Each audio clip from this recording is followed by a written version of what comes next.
Welcome to Oh God, What Now? I'm Ros Taylor. On today's show, George Galloway says his victory was for Gaza and a message to Keir Starmer. Was it? We talk about why the newspapers still have so much sway in British politics and whether the Daily Mail will ever back Labour. Plus, do we need a new law on assisted dying, and are we ready to talk about it? Let's meet the panel. First up, it's commentator, actor and cook Alex Andreou. Hi, Alex. Hello, Ros. We must stop meeting like this. I know, it's like twice in one day, isn't it? What are your tips for the budget? Oh, Alex Andreou's tips for the budget. I mean, am I advising a chancellor with a conscience or Jeremy Hunt? Who am I giving tips to? I'm not sure you're advising, you're predicting, right. Perhaps.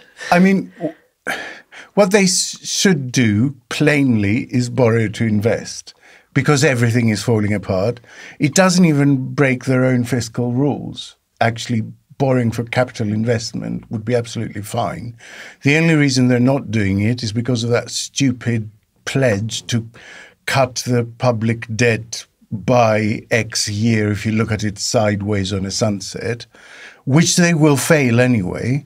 And meantime, I've been speaking to people in various sectors, wherever you care to look, health, education, defence, anywhere you care to look, the number of hours and the resources that they waste just by trying to do emergency maintenance, needing to move patients from a room that's leaking or, it's a massive waste and it comes out of departmental budgets. So for God's sake, just invest in the physical estate of these things and their IT infrastructure. I'm sure that about a third of NHS time goes on people just waiting for the computer to refresh. It's just get it done. He won't do any of that, of course. So he'll probably cut tax a bit. I mean, when no one is asking for a tax cut, literally every poll you look at, people just want stuff to be working. No one is clamoring for immediate tax cuts. They're, if your ceiling is leaking, the neighbour above giving you 20 quid towards a service charge is not helping if the roof keeps leaking. It's not what you want. It's not the solution to your immediate problem. But it'll be underwhelming, I think, to say the least. Well, Jeremy Hunt, if you're listening, that was a good summary of what you ought to do. There's a new development for Donald Trump today, isn't there? Yeah, the Supreme Court has come up with a decision. I mean, it's a big decision, but it's a very unsurprising decision. It's unanimous that he can be on the ballot. Listeners might remember that Colorado had decided that because he had played a part in an insurrection, he was no longer eligible to stand for office, so he wouldn't be allowed to be on the election ballot for the presidential election in the state of Colorado. A couple of states then followed that, Maine and Illinois, I think, but put their decisions on hold, waiting for this Supreme Court decision. And the Supreme Court decision came out unsurprisingly 9-0 that states don't get to control basically who holds a federal office, which is a really obvious legal principle. Only the federal level gets to control who serves in federal office, so it's Congress basically. They did not, as some outlets are reporting bizarrely, rule that Trump did not have any responsibility for the insurrection or did not have any part in the insurrection. I see that as a title a lot, including from reputable outlets like Sky News. The court made no such determination, and I've looked through their opinion. So his path back to power is slightly smoother. Well, yeah, but I mean, it always was. It's a ridiculous thing anyway. No one has found yet that he had a part in the insurrection. So, and the court in Colorado made no evidentiary, they made no factual, finding. They just sort of decided that he had something to do with it and therefore couldn't be on the ballot. It was a nonsense from the start, really. Next is journalist and author Marie le Conte. Hi, Marie. Hello. Are you still reeling from watching Dune 2 over the weekend? Yes, I am. It was so good. I mean, I am entirely biased in that I went to watch the first one 3 times in the cinema. But no, it is. I mean, it's no big surprise. I think Denis Villeneuve is very good at what he does. No, the second, basically, I think if you really enjoy the first one, you would really enjoy the second one. If not, definitely don't go, because if anything, it is really just the first one, but more. But no, I've come to the conclusion that I think every single one of my problems in life would be solved if I could just ride a giant worm through the desert. Like, that's all I want from life. But then, so I did have a brief weird existential crisis watching it, because so the Fremen, so the planet Arrakis, which is the Dune planet, this is all sands, etc. The Fremen are the people who live there, and they're basically Arabs. That we don't call them Arabs, they're basically Arabs. And I was watching it, and I was going, hey, they're space Arabs. And then I thought, wait, technically, I'm a space Arab as well. We're in space as well. And so I did sit there for like 3 minutes and like, I'm a space Arab. Anyway, so yeah, it was great. I'm going to watch it again next weekend. My son told me something about draining liquid from corpses to drink, and that has just, I'm sorry, put me off. And every single liquid, from the body, but it's a desert planet, so you've got to use, every single bit of moisture that you can. They make coffee by all spitting into a cup, and then they make that go through the cafetiere. Space Arabs, they come to this country, drain our corpses. And finally, it's the Associate Political Editor of The New Statesman, Rachel Cunliffe. Hello. Hi, Rachel. I have nothing to say about space Arabs. No, I didn't either, so I just let Marie talk. Last week, Paul Scully MP threw himself into the culture wars, claiming that there are no-go areas in Birmingham. This week, he's decided he's not standing for Parliament again. Why this sudden change of heart? So he would say, in fact, he has said on a Twitter thread, X thread? No. We're old school here. Twitter thread. That this decision was something that he had already settled on, and it's not to do with the row last week. Although he says sort of the row last week only confirmed that it was the right thing to do. But he's done this multi-thread explanation, which has this lovely bell curve diagram in it for people. I'm doing the hand signal on radio, which everyone knows what a bell curve looks like. But he has posted a diagram of a bell curve, and he has warned that the Conservatives risk pushing ourselves into an ideological cul-de-sac, he says. Talks about the standard deviation model in politics. Basically, people are in the middle, and if you only chase the extremes and you focus too much, he says, on your core base, then your core base shrinks and just becomes ever smaller, and you lose any hope of reaching out and talking to and convincing the wider electorate, which I think is really interesting, because that's something that a lot of moderate Conservatives have been talking privately to me and others about, that the party is in the grips of panic at the moment. And as it is panicking, certain elements in the Conservative Party are drilling down on what they think are what their base wants, and don't realise how much they're alienating literally everyone else. So a warning from Paul Scully, he will not be with us for much longer in Westminster politics. Are we going to learn anything from this? I doubt it. I really enjoyed, I have to say, the bit of his thread where he was like, and we have to focus on the bell curve, not the bell ends, which was genuinely very witty. It was quite funny. I enjoyed his apology last week for saying the no-go zone thing, which somehow managed to just circle right back to saying it. It was... I advise you to watch it. He somehow managed to apologize for saying that certain areas were no-go places, and then circled back, talked himself back to exactly saying, so what I'm saying basically is that there are certain areas where people wouldn't go. But he's not that kind of conservative. No, I know. He hasn't been that kind Which is why it's funny. Which is why I think it says something really dark about where the party is at the moment. But yes, you may also find that funny. Before we start, a little bit of news for Patreon backers. Look out for a little bit extra on your feed starting this week. Fortnightly episodes of Jam Tomorrow, our pod on post-war British history and what it tells us about today. This week's episode is about corporal punishment. I find out why the British were so keen on beating their kids and what put an end to it. Clue, it'll infuriate Brexiteers. That's Jam Tomorrow, going to all Patreon backers early and then on general release every other Tuesday.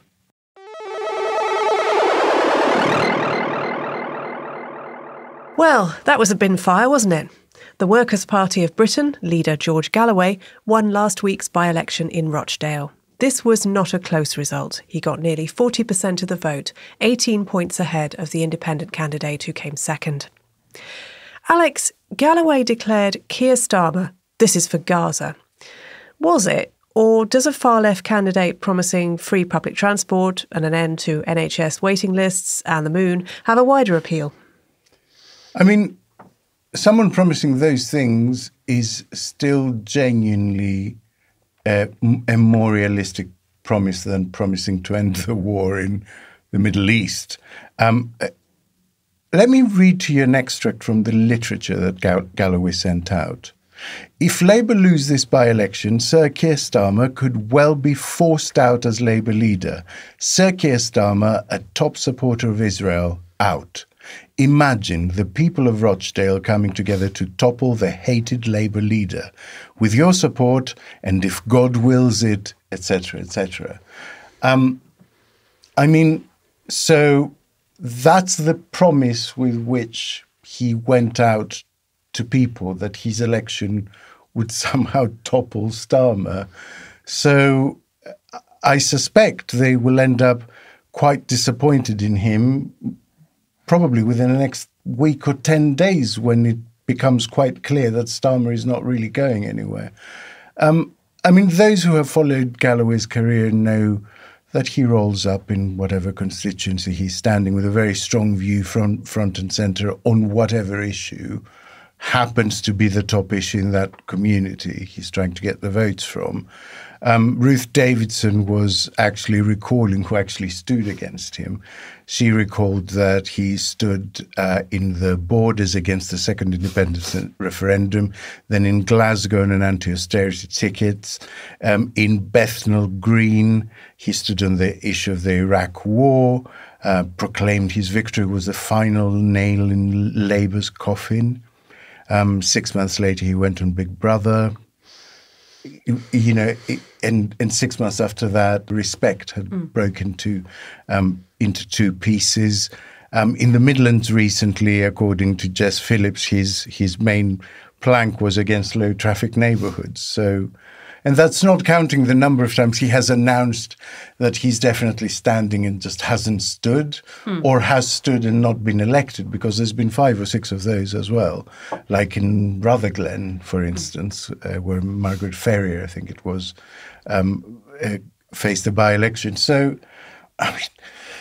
outside of the Labour Party umbrella in his early years, he has been re-elected to a constituency precisely 0 times, and I think that tells you everything you need to know about him as an MP and a political force in general. Just to quote George Galloway from a 2013 interview with Anoush Chakelian, I like elections more than I like serving. Those are his words. With hindsight, did Labour do the right thing in dumping their candidate, Azhar Ali, after his comments about Israel and Jewish people? Absolutely. It's a nice, easy answer. OK. Rachel, what does Rochdale tell us about the state of British politics, if it tells us anything? Is Rochdale just Rochdale, or does it have lessons for the whole country? I think the lessons for the whole country is that a lot of people feel really disillusioned and quite fed up with both the main parties, which I don't feel like is massive news to anyone in the studio or listening to this podcast, that people don't have a huge amount of enthusiasm for either of the main parties. And by-elections traditionally are a chance to kick the ruling party or the party that has traditionally held that seat. So when I was going around Mid-Bedfordshire and Wellingborough, the 2 very safe Tory seats that obviously they lost earlier last year and earlier this year, one thing that I kept hearing was people who said they'd never been canvassed. Politicians hadn't even bothered to knock on their doors because they were such safe seats. None of the parties bothered. And then there were these 2 big by-elections and everyone wanted their vote. And I think there was probably some of that in Rochdale as well, a very safe Labour seat.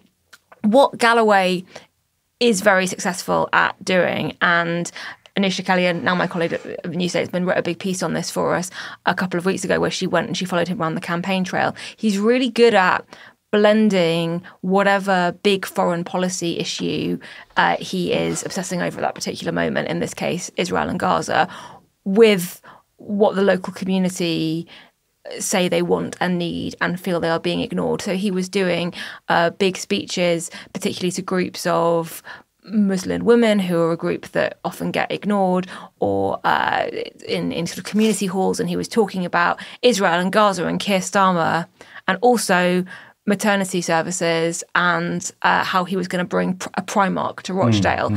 And there's this blend of the super local with the more grandiose, vote for me and you can end the war in Gaza or send a message, that he seems uniquely adept at achieving. And I think that is quite unique, because I think if most politicians tried that, it would come across as very disingenuous and inauthentic, and you would see through it immediately. But somehow Galloway is able to do that. Now, that's very useful for him, but if you're looking at a general election, nobody thinks that his Workers' Party is going to win any other seats. He is very much linked to him as a candidate.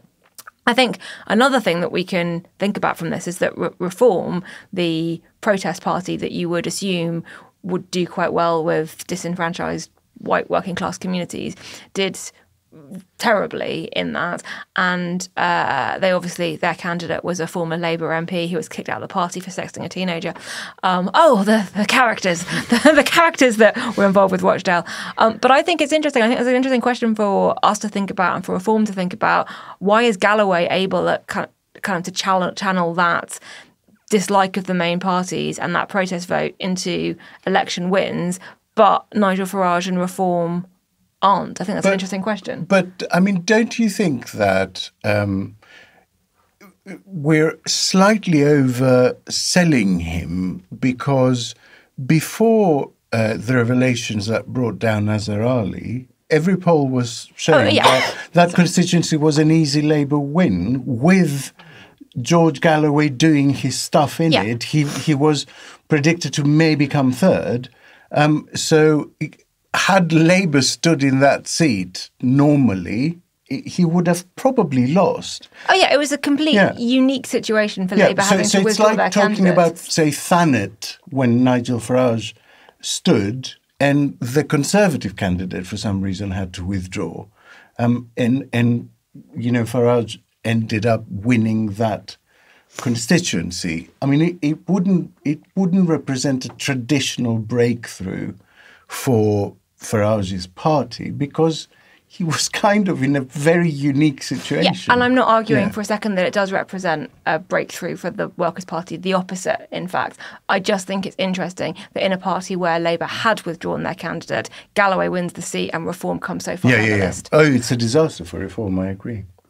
Marie, there's talk now of banning MPs from supporting groups like the Palestine Solidarity Campaign, which has organised a lot of the big pro-Palestinian marches that we've seen since the Gaza war began. This would be part of a crackdown on extremism that Rishi Sunak talked about in his controversial speech last week. Would banning MPs having links with these organisations, would that not inflame tensions even more? Oh, I think it absolutely would. And I think that the way certain politicians and people in Westminster have been talking about the marches as well has been frankly shocking, saying, all those hate marches and, hundreds of thousands of anti-Semites marching through London, which is really not the case. I know so many, I know that's anecdotal, right? But even just looking at my social circles, I know so many people who've been on those marches with their kids, with their families, and they don't hate the Jews. They just really care about Palestine. And loads of Jewish people. No, exactly. I've got Jewish friends who've been on those marches, etc. So I think, there's already quite a lot of anger there from people going, but hang on, surely everyone should be trying to make the case that actually being against the war, is an entirely separate thing from being anti-Semitic. I don't see a world in which that doesn't kind of inflame tensions further. And also helps, I think, people like Galloway, all the bad faith actors who are this is the state actually trying to do this because the state hates Muslims, etc. I can't think of a world in which that helps or doesn't actively make things worse. What's life going to be like in the Commons for the only MP from a far-left party? From what you know of your extensive experience of the Commons, will he even bother to attend much? To be nitpicky, I'm not convinced he's far left anymore. I think his views are so all over the place. I think and a number of people have made that point on Twitter, and I think I have to agree. His views are entirely over the political spectrum. What was it at some point he refused to suspend someone from his party after that person had defended Tommy Robinson, which is not very left-wing of him. So my worry is that he's going to use Parliament in the way that some MPs have already been doing. So the thing of like giving a speech in that Commons chamber, for example, where actually the audience is not really other MPs or the speaker. Like the audience is just, I'm going to clip this and I'm going to put it on social media and it's going to look real good and fancy because this is me being an MP in the chamber of the House of Commons in Britain saying all these things, or, it's going to, Westminster Hall debates or everywhere else. You have to listen to me because I'm an MP. No, exactly. And I worry that basically, I don't think he's going to achieve anything in Parliament, but I think he's quite clever, quite good at that sort of stuff. He will use Parliament as a kind of springboard to spread his all his many, many horrible views further. But again, in a way that I think many MPs have been doing to an extent already, but he's really going to push that, I suspect, to the maximum. Well, let's hope he has 3 months max in Parliament. Fingers crossed. Rishi, one more reason to call the election. Come on, man. Just...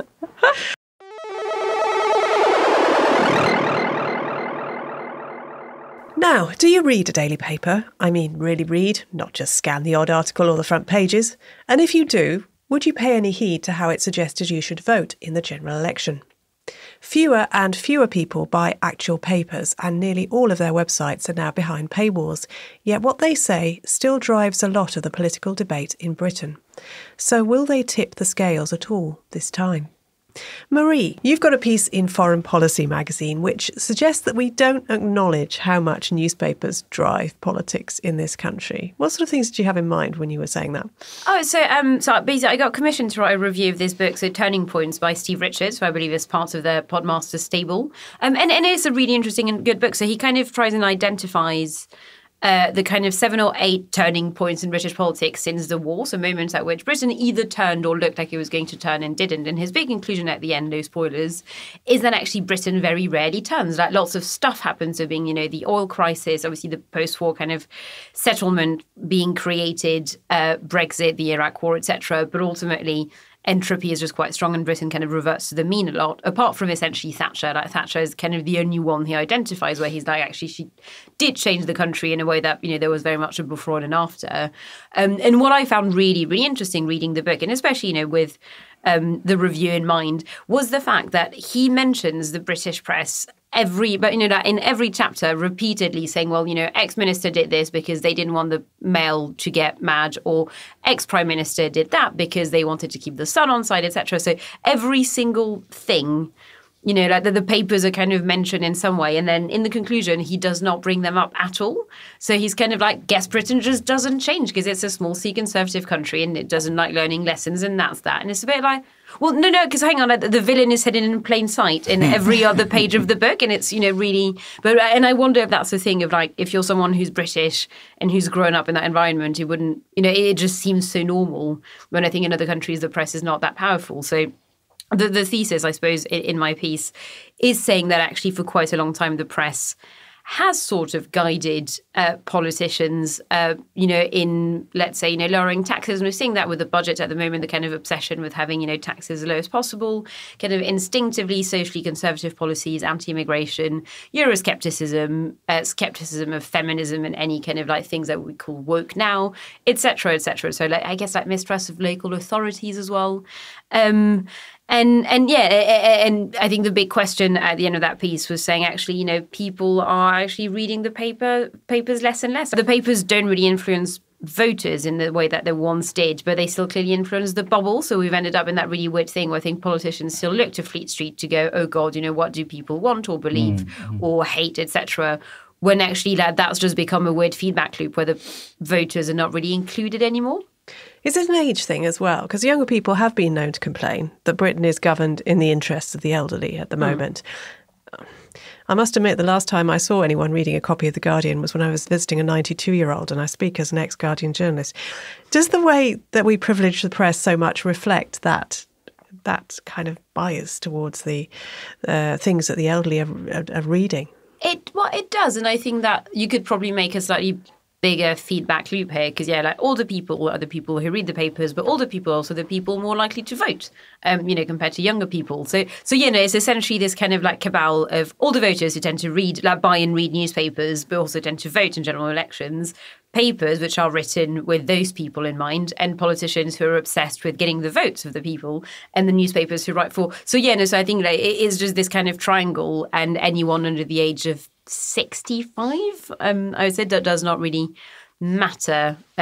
Which again, I'm not sure how long that's going to last. When I think the next election is going to be really interesting on that front as well, and I'm sure we're about to talk about it, because they're probably not going to influence voters as much. But that being said, I think one of my favourite stats is that I think it was as of last year, there were more Daily Mail readers planning to vote Labour than Guardian ones, but which makes sense because there are so many more Daily Mail readers than Guardian readers in total. But so I think it is also a bit simplistic to just say, well, all Mail readers want to hang them all, etc., and all Guardian readers do just wear sandals and eat hummus.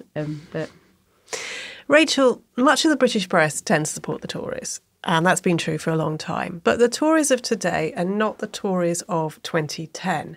And nor are some of the papers.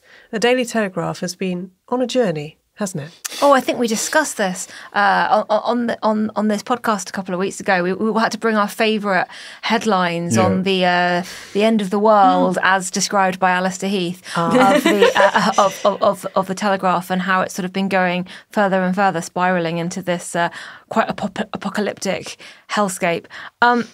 The thing you just said, though, that the Tory party is not the same as the Tory party from 2010. Keir Starmer actually said that at PMQs last week. He said, this is not the Conservative Party your parents voted for. And I think one of Labour's tactics at the moment is to really point out how far away from traditional Conservative values the current Conservative Party has gone.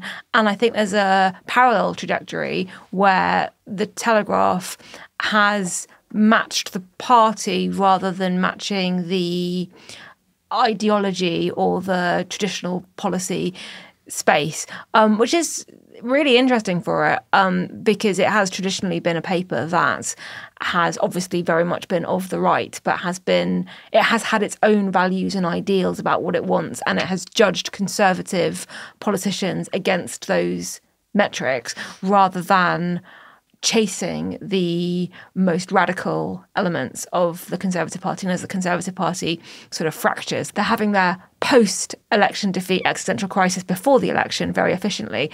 And the Telegraph doesn't really know what to do with that. I wonder if part of it is to do with the revolving door that you get with Conservative former advisors, former MPs, even current MPs writing in the Telegraph and now appearing on GB News. And then there'll be columns written by people they used to work with about what they just said on GB News.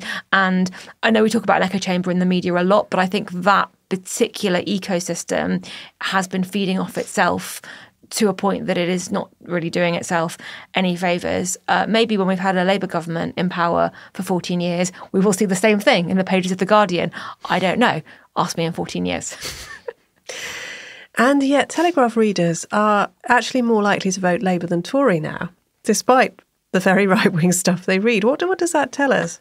Well, the people who read the paper, the people who write for the paper, and the people who talk very loudly about the paper are not necessarily the same. There was a big piece that the New Statesman did about 8 months ago on which way Fleet Street will vote, where one of our reporters spoke to a lot of people in various campaigns, and there was an interesting question about whether Labour was more interested in getting the endorsement of the Sun or the FT, both of which looked possible. Generally, FT readers will have made up their minds regardless of what the FT editorials say, but if you're interested in how the markets are going to respond to you, and a lot of Labour's plans kind of rest on market confidence, which will enable them to put forward spending plans that are a bit more adventurous than if the markets are really doubting their economic competence, then getting the FT to back you actually is a really important step, not necessarily for winning the election, but for what you're able to do afterwards. One of the many mistakes Liz Truss made. Alex, you do the odd paper review for major broadcasters, I believe. What have you noticed about how they're positioning themselves ahead of the election? I think there is a sort of indecision. I mean, they're going after Starmer on his record. They're going after Starmer on policy things and party management. But they don't seem to be monstering Starmer personally in the same way that they did Corbyn or even Miliband, actually. Or Kinnock. Or Starmer 3 years ago. Yeah, and that to me says a little bit hedging, right? They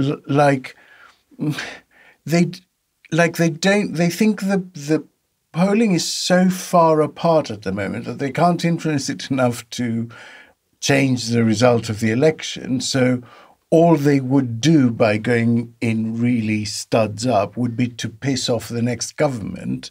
And why would you want to do that? And also, even the really right-wing ones sort of want Sunak out of the way. So they can have their battle, between Braveman, Badenoch and Jenrick, I think, is the Express's sort of paladin now. But do you know what I mean? So even they want the election done and dusted, Sunak gone, so they can have their little battle with their, sort of Laurence Olivier up in Olympus, in Clash of the Titans with the chess pieces. I have to say the one thing I'm really enjoying, so I feel like most papers are doing that, but I think The Sun is kind of just pretending that politics isn't really a thing anymore. Yeah, which I'm weirdly personally really enjoying. They're just like whenever there's a massive Tory fuck up they cannot possibly ignore. Yeah, then they'll be like, picture Jesus on a piece of toast. The front page is like Kim Kardashian forgets umbrella in library. So would it be a reluctant sort of endorsement if The Sun and The Times did back Labour? I don't think they will, I think they're more likely to declare agnostic. I understand they have both constituted panels of voters, readers to consult on this to sort of get an idea of what they're thinking. I mean, I suspect The Sun would love to endorse Starmer because they like to claim it's the Sun what done it, and he looks pretty nailed on to be elected. But as I understand it, Starmer as DPP at the start of Operation Elvenden, there was a series of arrests, especially of News Corp journalists, many of whom were acquitted. And I think there is quite a lot of bad blood still there. So, anyone like Starmer, but not Starmer, they would probably going in for. But Starmer, I don't know. I think they'd find it quite difficult because of that past. Yeah. Would it confirm, though, that they did endorse Labour, that Labour was the new party of the establishment? I mean, Labour is an establishment party, as are the Tories, as are the Lib Dems. They are long-established parties with sort of very big infrastructure and deep pockets and power and influence. And of course, they're establishment parties. That doesn't mean they speak for bankers. I mean, it's a nonsense, isn't it? So that's my answer. It's a nonsense. Reform is a fucking establishment party. It's established by... The Times probably not going to back Reform. It's established by a banker who owns it wholly. It's backed by its leader who is a millionaire, and it has its own fucking TV channel. How can you get more establishment than that? Marie, is the whole idea that a media outlet could sway your vote just a bit outdated, given that people increasingly choose the media where they feel politically at home? So, I mean, the spoiler, oh God, what now, isn't going to endorse the Conservatives at the next general election. No, it's not. I'm leaving now. I'm quitting. Oh my God, this is a terrible I can definitively rule that out. Though I guess GB News is probably on the fence between them and Reform, and it will be mildly interesting for those of us consumed by that kind of thing to see which way they go. But is it just passé, this idea? Well, I mean, yes and no, because I think that, you probably, 30 years ago, you probably had few communists buying the Daily Mail and vice versa. So I wonder if there was maybe quite a small window of time, which was quite different, where when the internet, I guess, was kind of taking off and few newspapers had paywalls, etc., where technically anyone could read anything. And actually, if you really wanted to have a completely balanced and entirely free kind of news diet, I guess every day you could have it. But, now we're back to the era of paywalls. I would argue that probably few people pay for several papers. So I don't think that's massively changed, again, in that it was probably not that hard to just read papers you agreed with, let's say, again, like 30 years ago. But yeah, but then so I still, and actually if anyone listening can find it, because I can't find it again and it really annoys me. I read this study a few years ago that was fascinating, and that showed that basically newspapers don't influence the way people vote, the way people think about certain issues. So they're not going to tell you immigration bad, and then, people go, oh, God, I thought immigration good, but turns out immigration bad. But what they're very effective at is shaping the priorities of people. So if you just keep talking about immigration, they will care about immigration more, but you can't tell them how to care about it, which I found really interesting. So I think that probably has changed a bit, because I think the internet is, by definition, an even more fickle mistress, I think, than the papers. But that's probably it. Yeah, I don't think that's massively changed.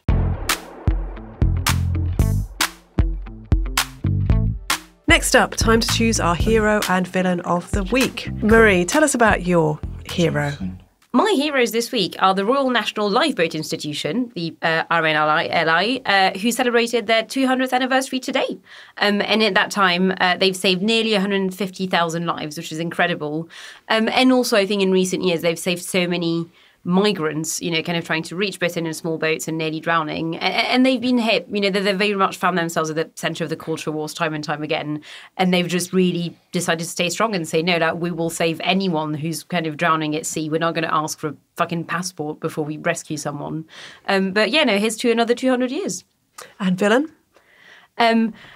My villain is the British government. That's quite wide, though. No, it is. But no, so quite specifically for refusing to keep funding the UK recovery programme. So it was one of those amazing bits of kind of British research. So they're the ones who kind of helped pinpoint cheap drugs that could help with COVID. And that saved thousands and thousands of lives. And that internationally was a programme that was really recognised and respected. And everyone was really kind of, proud of Britain for doing all that. And yeah, the government is now like, no, actually, no. Famously, viruses are done. So who needs drugs? No, exactly. And yeah, drugs? so luckily it will still exist in one form, because some US philanthropists will keep funding it. But yeah, there was such a case of Britain had a good thing that was not that expensive, all things considered, and then was like, nah. Yeah, that seems short memories. Alex, who's your hero? So my hero for the week, I was thinking about going for Elon Musk just to troll Marie, but I'm actually going to go for community notes in general, because I think they've been one of the few sort of good innovations that Elon Musk. Well, Elon Musk hates community notes. Exactly. He gets community noted all the time. So there's something just particularly delicious about them being his nemesis. So he tweeted a few days ago some nonsense about NATO. Why does NATO exist when its counterpart, the Warsaw Pact, no longer does, and got instantly community noted with a history lesson going, NATO existed before the Warsaw Pact. It is active in Africa and the Pacific. It has nothing to do with the Eastern Bloc. And by the way, right now, considering that threat no longer exists, is really weird timing. So there's a deliciousness about seeing him hoist by his own community note petard. Freedom of speech is a cruel mistress. Yes. Yeah. And your villain? My villain is also a sort of cipher for people like him. So it's Roccoforte and people like that who... it is that time of the electoral cycle when they all threaten to leave Britain if Labour get elected. And it's like, mate, it's a win-win. Why are you threatening us with a good time? And then the fuckers never actually follow up and do it. Never actually leave. The ones that promise they will if Labour ever gets elected. So, yeah, I mean, fight the election, pick a side, fund it, campaign for it, and when the election is done, choose if you want to live here anymore. But don't tell us there's a constituency of voters somewhere that go, Oh no, 40 is leaving. Well, now that's changed my vote. It always reminds me of and I feel like every kid did that at least once, so about 7 or 8, going, well, if I can't have chocolate for dinner, then I'm going to pack a bag and I'm going to leave. And as a little child, you pack up your things. And obviously you never even make it to the front door. You're just like, that's it. I am leaving forever. You will never see me again. It's like, you're 8. My stepdaughter told us, because we were renovating this house, that if she couldn't get the fridge that she wanted, she wasn't going to live in the house. How middle class is that child, Rachel? She wanted one with an ice dispenser. We do not have a fridge with an ice dispenser. She has stayed in the house. So, I would fantasize about faking my own death and watching everyone being sad at my funeral just to punish them, which I understand is a thing, actually, that children think. Yeah. Rachel, who's your hero? My hero is select committees, or the select committee system. I spent 3 hours last week in the post office one, and yes, there was a lot of drama about HR and all of that, but I saw MPs from a range of parties asking really tough questions and good questions, and just, it's very rare that you see MPs from different parties often working together, able to not be that partisan. And I think because of the power select committees have to call witnesses, they are one of the most effective methods of governance. And I certainly learn more in select committee hearings than I do just hanging out in the chamber where it's all sort of for show. So I think that's a really good system, and it's one of the good things about British democracy. And your villain? My villain is also part of the UK governance system. My villain this week is the Home Office, specifically in the wake of all those reports that they published on a Thursday, the same day as the report into Sarah Everard's killer came out. Bury all your bad news at once. And it was just horrific reading about the failures in processing asylum claims. About the bit that broke me was the kids, the asylum seeker children who were made to play a game as to who would get a foster placement, which just seems so cruel and dystopian. But I have long thought that the Home Office has too many jobs, doesn't do any of them well, and has a kind of bunker mentality that is both needlessly cruel and cruelly incompetent. And that combination, I just think is despicable. Well, perhaps Keir Starmer will break it up. We'll see. Strong lineup this week. Very hard to choose. I think hero, I'm tempted by the RNLI, but I will go with select committees just because I'm a bit of a nerd. And I agree with you there. Villain, it's got to be Rocco Forte. Has that Dyson bloke left yet with his vacuum cleaners, by the way, or is he just still threatening to? Well, I think all the jobs have left, but he's still here. It's the worst of both worlds.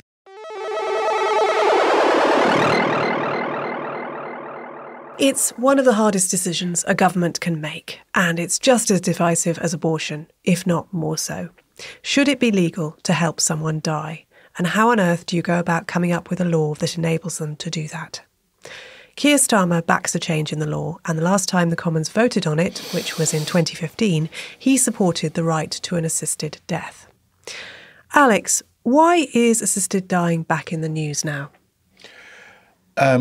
The short answer is Esther Ranson, who is the 83-year-old Childline founder, broadcaster of many decades' experience. Now, Ranson has, for a very long time, campaigned on issues affecting the older population, loneliness, including actually the right to die with dignity, she would say, if you want to, in a planned way. But recently, it's really come into sharp focus because she's been diagnosed with lung cancer. And after a couple of years of treatment, it's progressed to stage 4. And she has made it known that she has joined the Dignitas clinic in Switzerland and is really pushing quite hard on this for obvious reasons. What's the state of the law at the moment? It's a very serious criminal offence pretty much anywhere and in all circumstances. The short answer to that, there is some guidance here and there about circumstances in which the police might not pursue the matter very hard, and the DPP may decide not to pursue cases or at least not invoke the full force of the law. But ultimately, there is no certainty that those assisting wouldn't face a penalty of up to 14 years imprisonment. And that means that I think that those seeking assistance would be very unlikely to ask their loved ones to take that kind of risk. So it's just outlawed. That's the bottom line. Marie, we've all heard heartrending stories from people at the end of their lives or their carers about what they suffered. You'll also hear from disabled people who fear that when they can no longer care for themselves, they'll be considered a burden on society and what that could mean. Given how inadequate end-of-life care is in this country, or can be, I mean, do we need to be very careful about making assisted dying easier? It's the least shocking statement uttered on this podcast, but it's a very complex issue, isn't it? I don't know. I think I'm quite torn because my personal view is that I think every person, every adult deserves full bodily autonomy, and that should include being able to choose if we want to die and when we want to die and how we want to die. And then I feel very strongly about it, but also I definitely share the concerns, especially of people who've looked at Canada, because obviously Canada made assisted dying legal a few years ago, and to be fair to the people who are against assisted dying, all their warnings about slippery slope turned out to have kind of become true in Canada, where I think more and more people have become eligible for it, and you can have people I think now essentially who were just too poor to feed themselves and to keep living deciding to go for assisted dying, which is an absolutely dystopian state of affairs. But again, I think my argument would be that surely we could treat Canada as kind of a lesson on how not to do things, because I think at the moment is being treated as like, oh God, if we do it, then it's going to end up exactly like that. I like to believe that we could go, or for once, actually, countries could learn from one another, and we could go, okay, well, let's really look at how the legislation is working and not working in Canada, in the Netherlands, in Switzerland, etc., and actually try and form a model that maybe would work better. So, I do understand, obviously, why it's a massively emotive issue, but I do think fundamentally people should be allowed to end their lives if they want to. Rachel, this is a very difficult thing to talk about. For many people, it's hugely distressing. How could we have a proper conversation about it as a society and not just in Parliament? I think you have to start by trying to see opposing sides in the best possible faith. And that's virtually impossible in the debate over abortion. Everyone assumes that their opponents have the worst possible intentions. With this, I think it's more possible to have because everyone has loved ones, everyone has or will at some point experience elderly grandparents or parents and be able to see what that process is like and put themselves in that position. And so it's something that this is a universal thing that we're grappling with. And I think if we were able to start from the premise of we want to reduce pain and suffering as much as possible, and we don't want anyone who helps a loved one who is in incredible pain to lessen that pain. We don't want that person to face 14 years in prison. We can all agree that that person facing 14 years in prison is not a good outcome for anyone. How can we build a legislative framework around people wanting to do the right thing rather than going straight to the really hard cases, which are the ones that we absolutely do need stronger safeguards for, Canada's example, but start from the point of view of what are we trying to achieve here? We are trying to lessen suffering, and that's what people on all sides are trying to do. And I do have... I've watched how polarised the abortion debate has been in the US and unfortunately here as well. And I have hope that this conversation doesn't seem to be going down that road. What I would really like is for it to be centred on the voices of people who are in that situation and want to make that decision. And that's why I think that Esther Ranson's comments are really important. It's why I think that Terry Pratchett, who I believe is one of the greatest writers who ever lived, if you read his writings at the end of life and how desperately he wanted to be able to end his life on his own terms and how furious he was with a system that denied him that, I think that's very compelling. I think you start there and then you say, how can we build a framework that centres that and look at the hard cases for what they are, which is hard cases, not the centre point for this kind of legislation. Alex, Marie mentioned this problem in Canada that Rachel's just been talking about and that's emerged since assisted dying became legal there. And it's also legal in Switzerland, New Zealand, I think Oregon in the US. What can we learn from how it's gone in those places? I mean, it's interesting that Marie mentioned Canada because I had a read of a lot of evidence from Canada, and it seems that the vast majority of people, it has very rapidly basically become quite a normal part of Canadian life, and there is zero wish for it to be reversed, which doesn't quite tally with what you were saying. And you see that actually in every country that has made it possible, that there is no reversal of that sentiment after the event. It seems that it becomes a normal part of life and people don't consider undoing it, which I think says something. One of the lessons from Canada, actually, one of the things that hasn't been done well and is not being catered for properly is the counselling for the families of people who are involved in the assisted dying process, because they find that they feel real guilt. And even if the person wants it and signs a paper saying this is what I want, they still deal with enormous doubt and grief and guilt for having assisted a person they loved to die. So, I mean, it's really complicated. What we're talking about is, in my view, a no-brainer. The small, distinct category that we're talking about, which is people who are completely compos mentis, but have a disease that gives them low quality of life for a very short time, basically.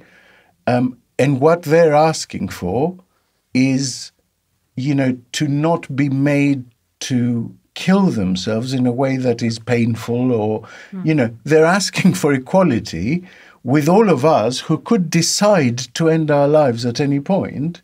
And what they're saying is, just because I'm, older or enfeebled in some way or have some condition that precludes me from doing it myself, shouldn't take away my choice, my fundamental choice to end my life, like you all have.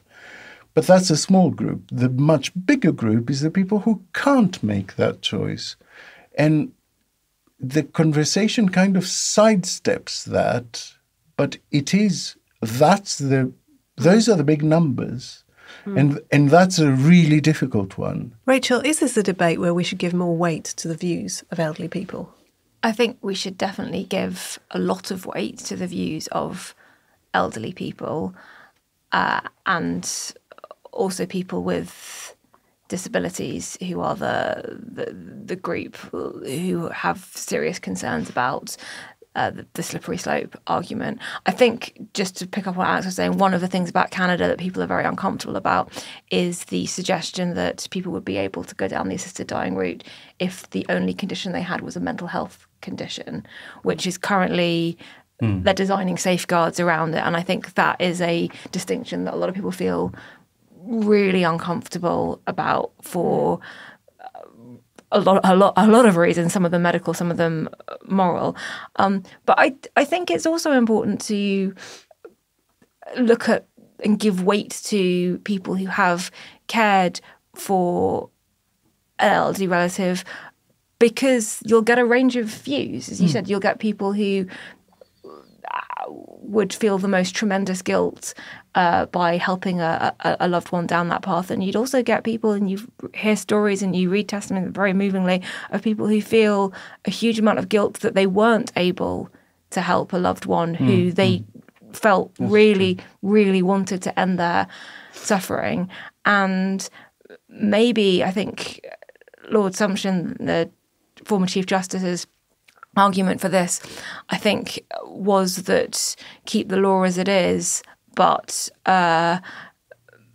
basically make a judgment over whether somebody should be prosecuted or not, because in his view, it was sort of apparent when you were looking at an attempted murder and when you were looking at something much more compassionate. I don't think that's really the way the law ought to work. I think people really would feel much more secure knowing that there was clarity in the guidance in place. But I think maybe there is something in that which is you have to look at it on a case-by-case basis, and the law is very bad at doing that. And I guess the other unacknowledged thing is that there is a lot of it that already goes on. You know, I mean, my brother-in-law works in palliative care. I know a lot of people who work in sort of end-of-life oncology departments, and, you know, they tell you that in balancing the alleviation of pain versus what doses you can safely give to someone, and as they have to up their dose, at some point you are walking a very fine line. You may not be doing it with the intention of killing the patient, but you do give doses where you accept that you will either alleviate their pain or they will slip away, and a lot of that goes on. Marie, there are some things, some issues where MPs traditionally get a free vote because they're matters of conscience. Is this something where you've really got to do that? Oh, absolutely. I don't think you could possibly whip that vote at all, because I think even if you look at MPs who've come out with opinions on this, that doesn't fall on party lines at all. So no, like, very short answer here, but yes, it should absolutely be a free vote, because again, it's too important a matter, I think, to turn it into party politics.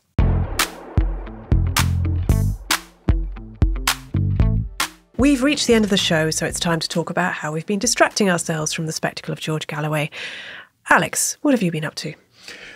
So I'd like to recommend a film this week called Leave the World Behind. Oh, yes, please, yeah. I know nothing about the film, I just like the title. Okay, it's on Netflix. So I do this thing where I rotate my streaming service. Basically, I do 3 months on one and then... Oh, clever. Nice, undo. Yeah, because I find that if I stay on one, I run out of stuff to watch and I end up watching rubbish, basically. But if I rotate them, it means that I'm returning to Netflix now after a year of not having been on Netflix, and there's loads of stuff that looks quite good. So Leave the World Behind with Julia Roberts. It's a really smart kind of dystopian thing where the world begins to fall apart. And what I think is very clever about it is that the world begins to fall apart, first of all, with electronics and information systems, as would be the case. And so actually what happens is you don't know what's going on. And I think it plays on that kind of, does anyone know, people going outside and have you got internet? I don't know, can anyone get the news? The news goes off air and it's like, and I found that really anxiety inducing in a very good way. Excellent. Rachel, how about you? I mean, my main escape from the hellscape that is politics has been the hellscape that is my house renovation. But I'm not sure that is particularly applicable to listeners, but what we have been doing, maybe as a kind of cathartic experience, I don't know, is watch loads of reruns of Grand Designs. They're all on Channel 4. It's always the same. Mad couple want to do something absolutely insane, build an entire house out of, I don't know, frog's legs or something. And they've got a budget of 52 pence. And they've got 2 kids in a caravan and she's pregnant again. And somehow the house is beautiful at the end. They've spent £6 million. The house design has changed entirely. But I feel like we've all learned something. And I've been watching a lot of that. That strikes me as the wrong thing to be watching while you're renovating your house. I'm not renovating my house with frog's legs, so it's okay. Okay. Daytime TV at its best. Marie?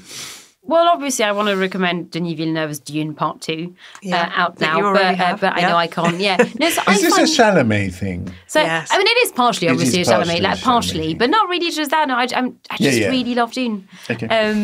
So I finally started watching Slow Horses, and annoyingly, fine. The show everyone has been saying is very good for years is very good. So and I'm not. So what I will say, because I normally because I'd not watched it because I'm not really a spook or kind of like cop show person, but then I kind of got hoodwinked. Because I misunderstood what the premise was, and I thought it was kind of more of a comedy. It is not a comedy; it is just a spook show. But no, it's very good. So I feel other people who are listening, if you think maybe spy stuff is not really my thing normally, I'm still enjoying it. Yeah, I've read them, but I haven't watched it because I didn't want to spoil it for myself. When you have, you sometimes just don't want to, but I expect I'll get around to it anyway. It's really good. And I'm annoyed. This is my annoyed voice, but it's really good. Yeah. Well, it was St David's Day over the weekend, so I decided to make some Welsh cakes, and I didn't think they were going to be very exciting, and they're not very exciting, but you know what? They were very, very nice, and they are so cheap and so easy to make and so quick that I heartily recommend that if you do fancy a treat, you should think about making a Welsh cake. It's very wholesome to have baking as your escape route. Yes, and Alex, Nigella's recipe. Right. Yeah, obviously. Yeah. Yes, it was great. And that's the end of the Tuesday edition of Oh God, What Now? Thank you, Rachel. Thank you. Alex. My pleasure. And Marie. Thank you. Oh God, What Now? We'll be back on Thursday for our backers and Friday morning for everyone else. Before we go, huge thanks to everyone who has joined the expanding Oh God, What Now Patreon army. It's the European army that we've always wanted. With the advertising market contracting, we need your backing more than ever, and it has been very gratifying to see how many of you have signed up to support us. Follow the link in the show notes to see how you can back the podcast. And now, here's some thanks to the latest people to sign up. Hello, and a big shout from me to Will Clark, Alistair Stephen, and Chris Kimber. Thanks for your support, and a big hello to Alan McNiven, Hannah Greswell-Thompson, and Tom Crenigan. My thanks on behalf of the whole podcast to Catherine Garrett, Andrea Anguera, and Americo Fernandez. Welcome aboard, and huge thanks from me to Elliot Worrell, Anna Horgan-Jones, and Neil Lawrence. Thanks for listening. See you next time.